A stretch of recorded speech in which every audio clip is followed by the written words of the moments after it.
Welcome back to another video, and this time around we're going to be doing a new segment on the channel. It's going to be a YouTube exclusive called Otome or Otome.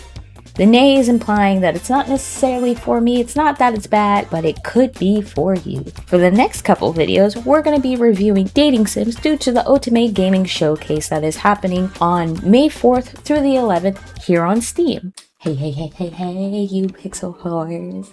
Welcome back to another episode of Otome or Otome. Today's episode is going to be about Sweet Valentine Chocolatier. And it is a game about a cozy, heartwarming visual novel that would you take a familiar face, whether that is masculine or feminine, on a romantic spring festival date. Customize your player and play several low-stakes mini-games. So thank you, Very Cat and friends, for reaching out in order for us to play this. So let me say, first off, these people are so fucking sweet. They reach out in email in order for us to confirm like whether or not we want to give it a try. I saw it immediately and I was like, yeah, no, we need to play. Let's get into the game of it all. The game, you are the MC, which is the manager of a chocolatier shop, and you have four people that appear to femme to mask, unless noted otherwise. They look so fucking good. The males, Jesus Christ, and the females, one is a super baddie and the other one is you gotta protect with your life. But yeah, you are an MC represented as the manager of your own chocolatier shop, and you work with your little assistant Vanilla, and she is your adorable employee. She is the best employee you could have. In the very beginning encounter with her, and you cannot flirt with her, but do the accidental like touching of the hands, falling into each other's arms, things like that. I feel like for me, she was more of like a friend. It's like the flirt with the homies type of thing. And then you meet Michael.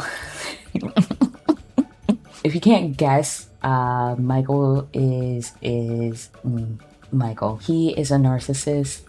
He is a smart ass. He is a businessman. Overall, it's kind of like a back and forth with him, because he wants to buy your business, or at least like combine businesses, because his chocolatier shop you're competing against. But you kind of learn along the way that what his true intentions are. And then after Michael arrives, then you meet Jordan and Jade, which is the J&J group. You know, Jade is a baddie. She is a fucking baddie, but she is unfortunately unemployed, you learn, and she's just trying to figure shit out. And you know what? We can all fucking relate to that. We can all relate to that. And Jordan, he is delicious, but he is quiet, very like standoffish, and he's a very nervous type. Wants what he wants, but he can't fully be honest on that. You want to protect him at all fucking costs, but that's why I kind of like Michael. I like them all, like don't get it twisted, but I liked Michael's forwardness. But yeah, their character designs are everything, because they're super simple, but they're very clean, and they definitely accentuate what their personalities are. So then let's go into the pros and the cons. So the pro, the monkey mascot, yo, props to the monkey mascot. That thing is so fucking cute. I want to squeeze it to death. I want it as a plushie. We kind of mentioned this with the character art, but the background art was very on theme. It reminded me of like an old Papa's pizzeria kind of feel. It's a quirky design, but it's simple. It's very impactful, and there's partial VA.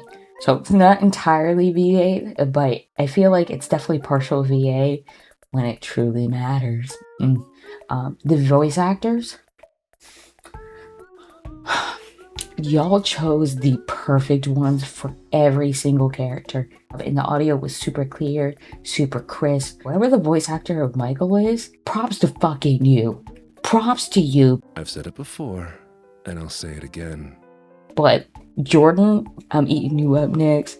Jade, love the attitude and the flair and like the tone of the drop when things got depressing. And then Vanilla, you are protected in all my heart. It's an actual itch.io. Itch.io.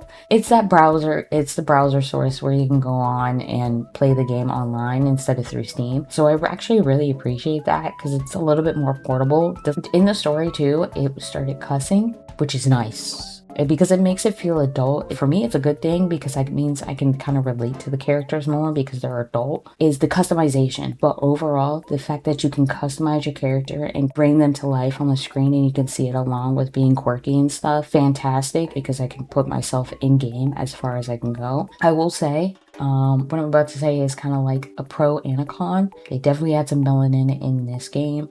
I will say the range wasn't there entirely for me as somebody who is black and mixed. Some of the darker tones were a little gray and a little ashy for me. I feel like that happens a lot. I appreciate that it's there. Also, even for the whiter ones, it seems like it's a little pale or way too pink. And the same thing with the textured hair, because there are braids, there are dreads and things, but where's the curly girls?